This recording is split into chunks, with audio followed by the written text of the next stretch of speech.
Buenos días, mi nombre es María Andrea Nicoletti, los saludo desde aquí, desde Roma.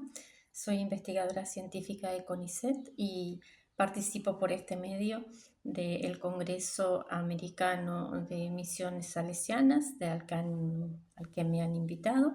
Así que les agradezco especialmente a ustedes y a las autoridades que me han invitado, especialmente a Padre Chimento, que me convocó para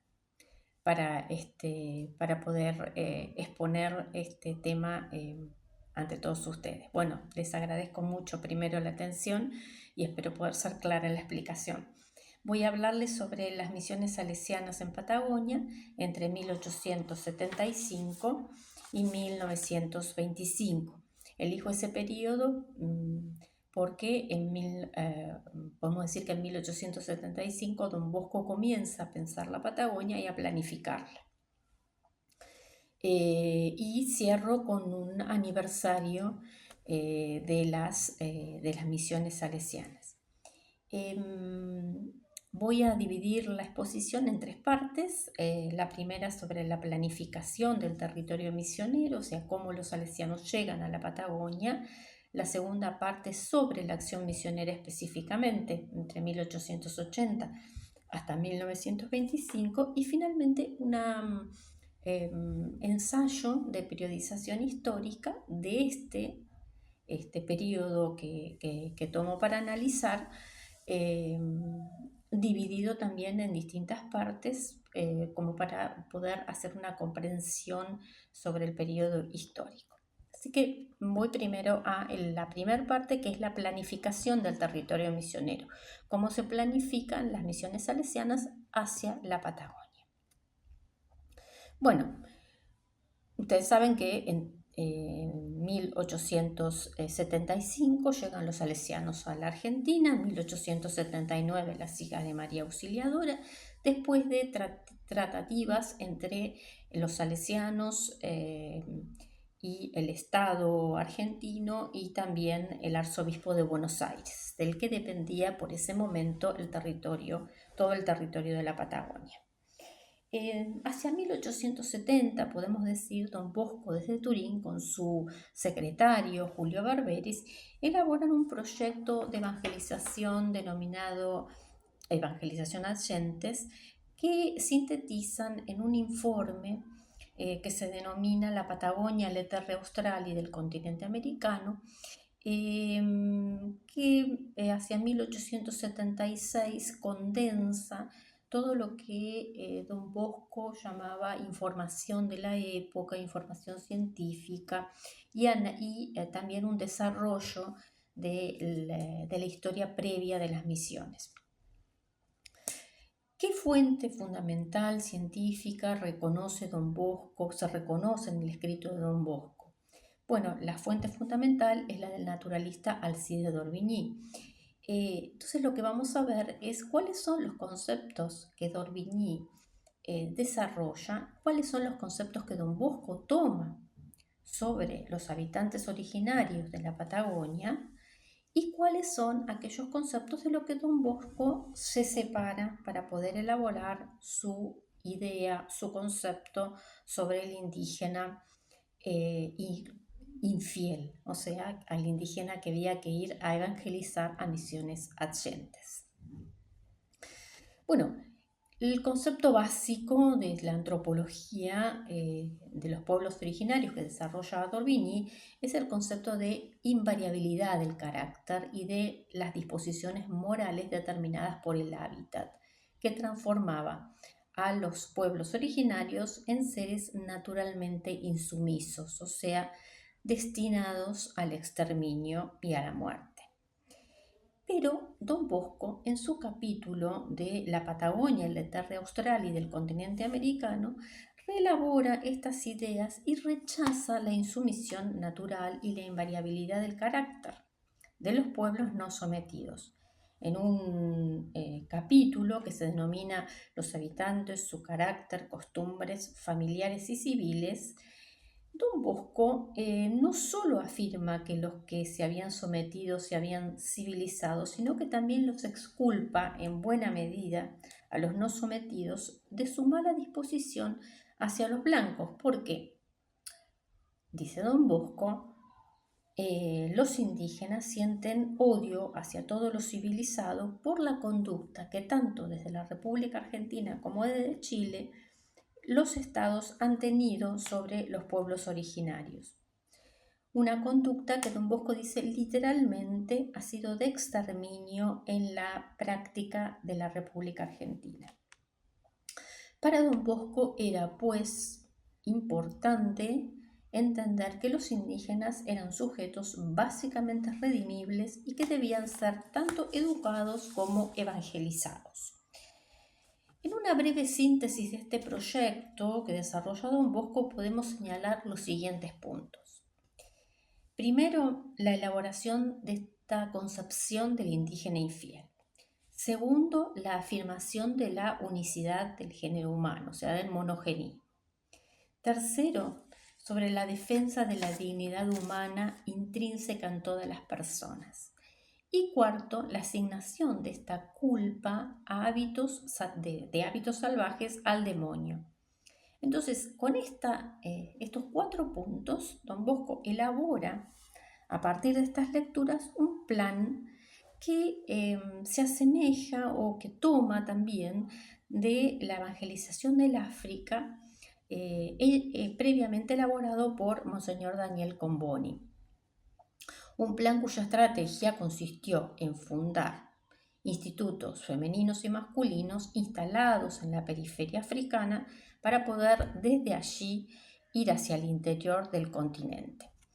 Este plan, elaborado por Comboni, se llamaba Opus Regenerationis Africa, o sea, regenerar el África a través del África, y Don Bosco lo reelabora para la Patagonia, llamándolo la evangelización de los patagones por los patagones, ¿no? En ese momento se denomina a este conjunto de pueblos originarios, nosotros sabemos que son etnias diferentes, pero en ese momento se los denominaba patagones en general, ¿no?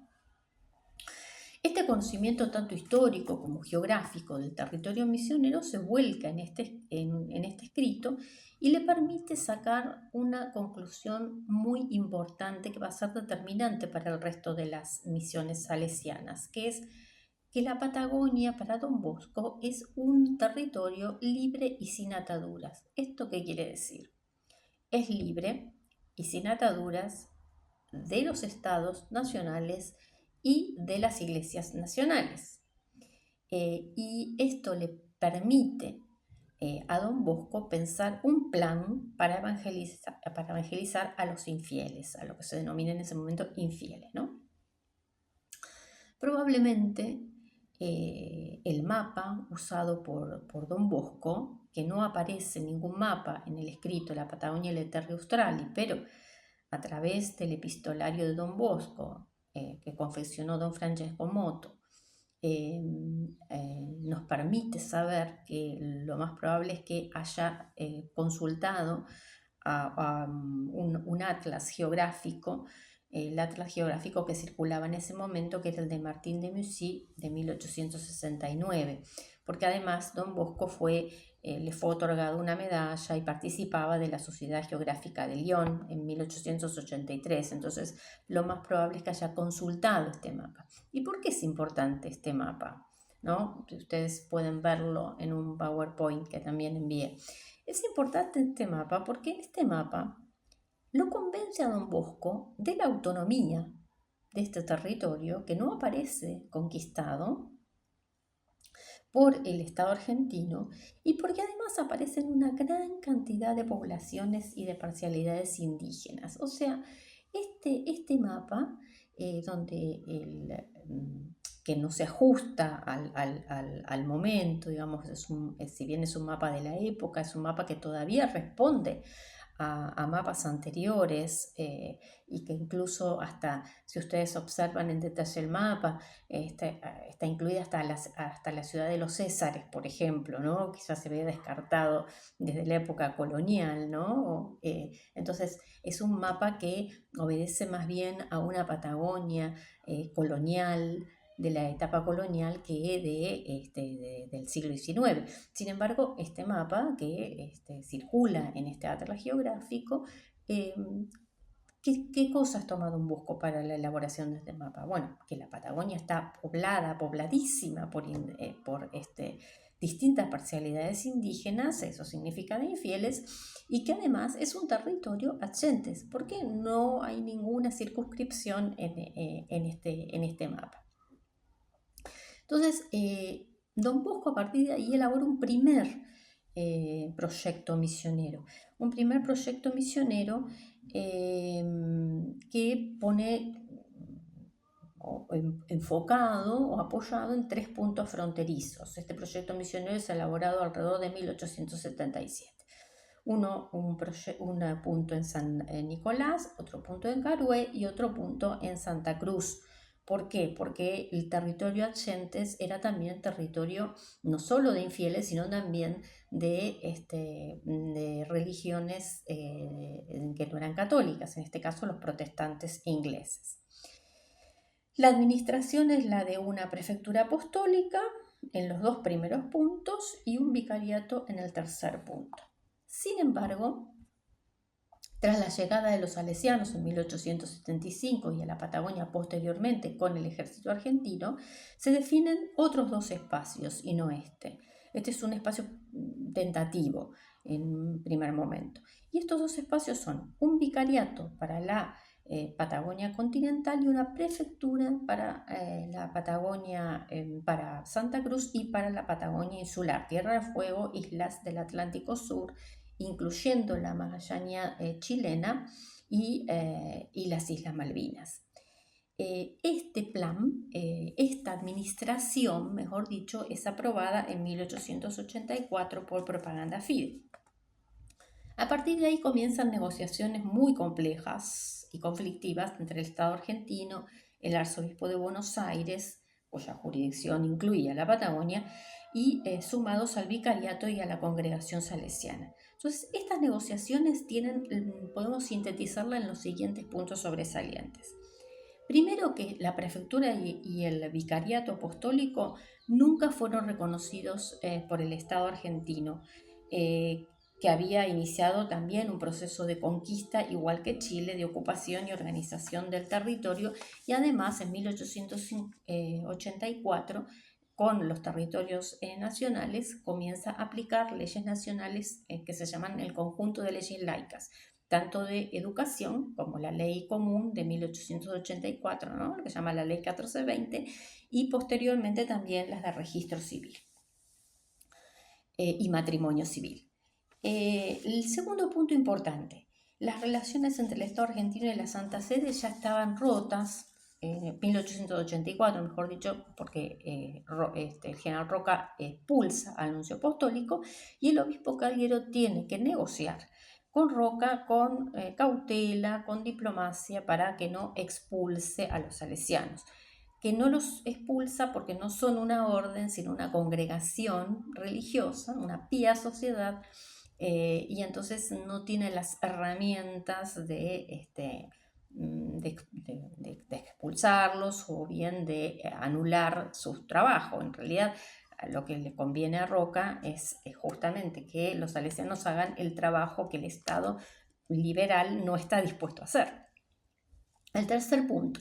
El arzobispo de Buenos Aires había otorgado a los salesianos la parroquia de Carmen de Patagones que habían dejado los lazaristas anteriormente, y reconoce el vicariato y la prefectura, pero siempre dentro de su generación, ¿no? Lo reconoce, pero no lo reconoce especialmente hacia el Estado, sino hacia lo interno, hacia lo interno de la Iglesia, digamos.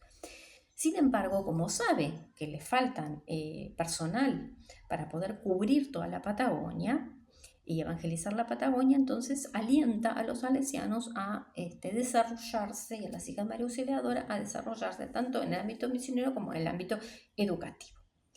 Y cuarto, en el Rectorado Mayor de Don Rúa, las negociaciones entre el Estado argentino, el Vaticano y la congregación tienen momentos sumamente complejos y problemáticos que derivan en 2 cuestiones. Una es un documento que se llama un auto del 9 de mayo de 1911, donde se sanciona la entrega de las misiones a los salesianos definitiva e incondicionalmente por el presidente Sáenz Peña.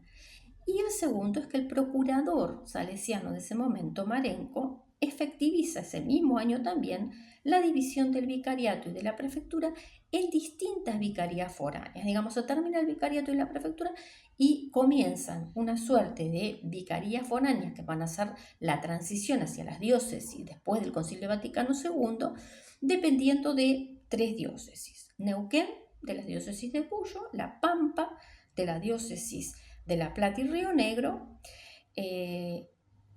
y Chubut, Santa Cruz y Tierra del Fuego siguieron perteneciendo a la Arquidiócesis de Buenos Aires. Ahora, ¿cuál era la condición? Que los vicarios nombrados en las vicarías foráneas fuesen salesianos en consulta con el obispo, arzobispo e inspector salesiano. Esta situación, como les decía, se mantuvo así hasta la segunda mitad del siglo XX. Ahora vamos a cómo fue el desarrollo entre 1880 y 1925 de las misiones. El objetivo misionero, el objetivo de los salesianos y de las hijas de María Auxiliadora era evangelizar a las naciones originarias de la Patagonia mediante un plan concreto de adoctrinamiento y de educación. Después de varios intentos fallidos del ingreso a la Patagonia, los salesianos ingresan con el ejército argentino en 1879 y las consecuencias de estas acciones del Estado fue que la población indígena fue masacrada con violencia física, la reubicación y separación de la familia, la expropiación de sus tierras, el empobrecimiento de su condición y un repoblamiento patagónico con migraciones internas y externas que originó en ese mismo momento la formación de latifundios y la incorporación de la Patagonia al mercado de exportación. Señalo esto porque después vamos a ver cuáles son las contrapropuestas salesianas sobre este tema latifundista, ¿no? Esta situación fue descrita por Don Bosco en este informe del que habíamos hablado, señalando que tanto argentinos como chilenos lo que buscaban era expulsar, exterminar, con lo que llamaban con el ejército a estas poblaciones indígenas, y que las poblaciones indígenas respondían con lo que se denominaban los crueles malones, ¿no? Su conclusión era que si los indígenas salvajes, ¿no?, entre comillas, no reconocían la religión católica, iban a responder a la violencia con más violencia. Y por lo tanto el misionero era el único que con su conducta pacífica, dice literalmente Don Bosco, puede poco a poco extinguir el odio contra el europeo y con la religión introducir la evangelización. Entonces, esta primera expedición de Juan Carliero busca evitar la violencia mediante la exasperación y el envío de misioneros, y la clave para acercarse a los pueblos originarios de Cagliero es convencer a los loncos, o sea, los jefes de los sobrevivientes tras la campaña, de las buenas intenciones y de las ventajas de la religión y la civilización que aportarían estos pueblos. Este proceso de evangelización se llevó a cabo mediante una combinación inseparable que fue la de evangelizar y civilizar, con distintos objetivos. Probablemente podemos hablar de que en realidad este complejo proceso se entrelazó con algunos puntos, o muchos puntos de tensión y de tolerancia estratégica, a partir de los cuales se resignifica la representación del contacto entre misioneros y pueblos originarios y genera una nueva representación y metamorfosis respecto de los puntos de origen. Luego de asentarse en Carmen de Patagones y Viedma hacia 1880, tanto salesianos como hijos de María Auxiliadora inician fundaciones y circuitos misioneros que ustedes pueden ver en un mapa en torno a las ciudades, con creatividad y flexibilidad, tratando de desarrollar lo que en ese momento se denominaban misiones volantes, unidas a circuitos misioneros. Pero en el caso de Tierra del Fuego, lo que se desarrollan son reducciones a cargo de Monseñor Fagnano. La estrategia, como les decía, era la prédica, la administración sacramental, mediante algunos del uso de herramientas lingüísticas, de vocabularios que los misioneros recogían en lenguas originarias, y también, a pesar de la imposición del castellano con la ley 1420 y de la educación del Estado con la misma ley, los salesianos iniciaron en sus circuitos también sus redes de colegios. En la Patagonia continental, los puntos mejor dicho, quien resumió podemos decir, en una suerte de manual misionero fue Domingo Milanesio, en 1912, a partir de algunos conceptos básicos, pero sobre todo fundamentalmente de su experiencia, ¿no? Y después este manual de Milanesio fue sintetizado por los inspectores, por Vespignani y por Pedemonte, y reorganizado también tras las visitas de los visitadores extraordinarios de don Álvaro en 1904 y de don Ricaldone en 1907, que reorganizaron el mapa misionero. Como les decía, tanto salesianos como hijas de María Auxiliadora fundaron el sistema de educación católico en la Patagonia con escuelas primarias, pero sobre todo escuelas de artes y oficios, que fueron la novedad, y aquellas escuelas agrícolas, que contenían además observatorios meteorológicos, y que en este caso lo que nosotros estamos viendo es cómo este sistema educativo fue abarcando distintos niveles educativos y distintas opciones, ¿no? A pesar de la ley 1420. ¿Por qué hago un énfasis en el tema de las escuelas agrícolas? Porque las escuelas agrícolas y las escuelas de artes y oficios eran lo que Caliro llamaba el plus educativo, ¿no? Estas escuelas agrícolas, piensen que para la época se desplegaron prácticamente en toda la Patagonia, ¿no?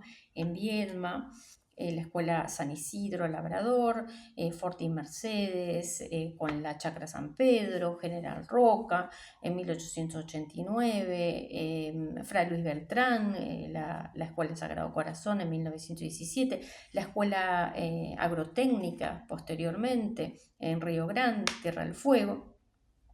Y sobre todo estas escuelas tuvieron una importancia relevante, fueron relevantes en 1902, cuando don Rúa publica en el Boletín Salesiano su proyecto de retorno al campo, y menciona las escuelas agrícolas salesianas que se desarrollan bajo el pensamiento neoficiócrata de la escuela solariana. Estas escuelas son importantes porque son una suerte de modelo contrahegemónico del latifundismo ganadero que mencionamos a principio de esta exposición, y además fueron acompañadas por observatorios meteorológicos, ruedas hidráulicas, motores, canales de riego, ¿no? Alessandro Stefanelli con el ingeniero Cipoletti, y sobre los diques, y la elaboración, mejor dicho, la construcción de diques sobre ríos patagónicos. Además, desplegaron los salesianos no solo las escuelas, las misiones, las escuelas agrícolas, sino también fueron los fundadores del sistema sanitario en Patagonia, ¿no? El Hospital de Viedma, San José, 1889, el Hospital Buen Pastor, 1895 en Rawson, y el Hospital de Bariloche, San Luis, en 1915, que fueron la base del sistema sanitario, y fueron atendidos especialmente por los consultores salesianos. Lo vemos en el caso de de Artemide Sati y de las hermanas hijas de María Auxiliadora como enfermeras. Entonces tenemos el sistema, el despliegue de las misiones, el despliegue de las escuelas, el despliegue de los hospitales también, y de las escuelas agrícolas, especialmente con todo lo que significaba el desarrollo de una economía rural en la Patagonia. Ahora, para terminar, para concluir, voy a relatarles la elaboración, una posible elaboración para periodizar la historia de las misiones en la Patagonia, ¿no? Que podemos ver en tres etapas. La primera es de 1876 a 1871, que fue la etapa que vimos, aquella etapa donde Don Bosco diseña los planes de evangelización con estas primeras herramientas misioneras, con estos manuales misioneros, con estas primeras conceptualizaciones, con estas primeras jurisdicciones.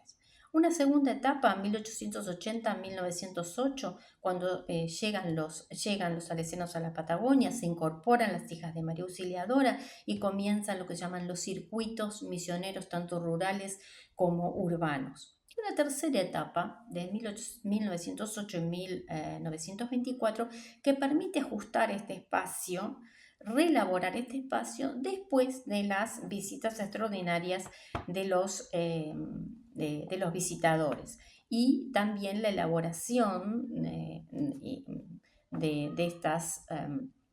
estos principios, de estas observaciones que hacen los visitadores, que reelaboran y aplican los inspectores Vespignani y Pedemonte, más o menos que finaliza, mejor dicho, en 1925.